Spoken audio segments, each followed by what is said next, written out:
New at 6 for you, a current UPS employee says he is concerned after he found a noose at the Maumee distribution center. Michael Sandlin joins us live in studio. Michael, he tells you he's worried about sharing his story here. That's right, Kaylee. He's worked at UPS for many years, but asks us not to identify him because he says he's afraid of retaliation.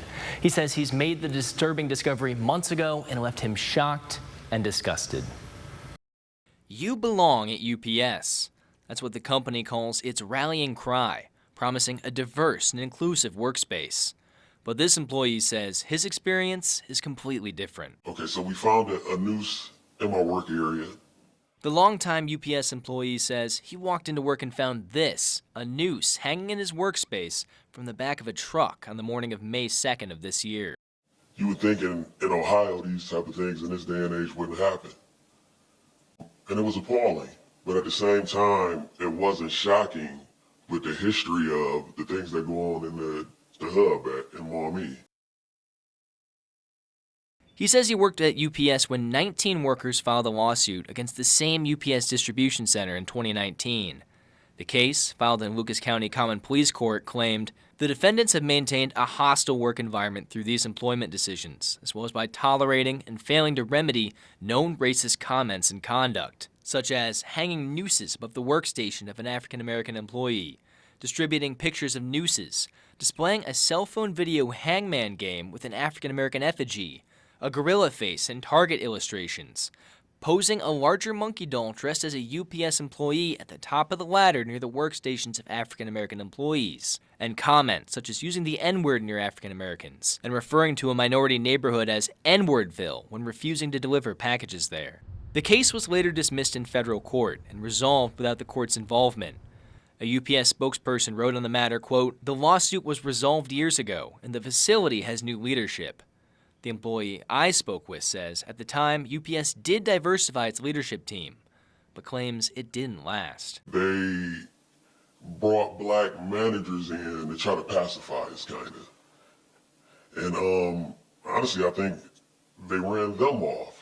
And now they brought the old regime back, the regime that was there during the other incidents, and things are starting to happen again.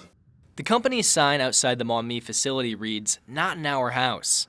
It's a slogan UPS says means it does not tolerate inappropriate behavior.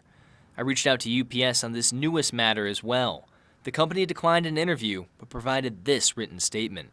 UPS is committed to maintaining a workplace environment that is respectful, inclusive, and free of harassment and discrimination. Upon learning of these allegations, we completed a prompt and thorough investigation and took swift and decisive corrective action, terminating the employment of the person who is responsible. They do all these diversity initiatives, and I heard that upper management told them, like, we really don't care about that. I know y'all think that's a priority, but our priority is production. He tells WTOL 11 he's seen racist acts at the UPS distribution facility for years. We had things happen in feeders. We had employees call out the N-word. We just had like a lot of racial issues. Some days it's just tough to sleep because you know you got to go back in and you don't know what's going to happen or the atmosphere. And he believes the culture at the Maumee hub has normalized this kind of behavior. It's like the first time something happened, you're like, it's a mistake. But how do things continue to happen over and over again if it's not the culture they breed? So I asked, if this really is the culture inside Maumee's UPS distribution center, why stay? Honestly, it's all I have. I don't have a degree. So I'm kind of stuck in this environment. And you kind of feel helpless. Because like, at UPS we make pretty good money. And there's no way if I leave there that I'm gonna make that type of money anywhere else without having a degree, education. So I have to stay. It was Toledo City Councilwoman Sir Sandra McPherson who called this in first to WTOL 11, bringing us our attention to this story.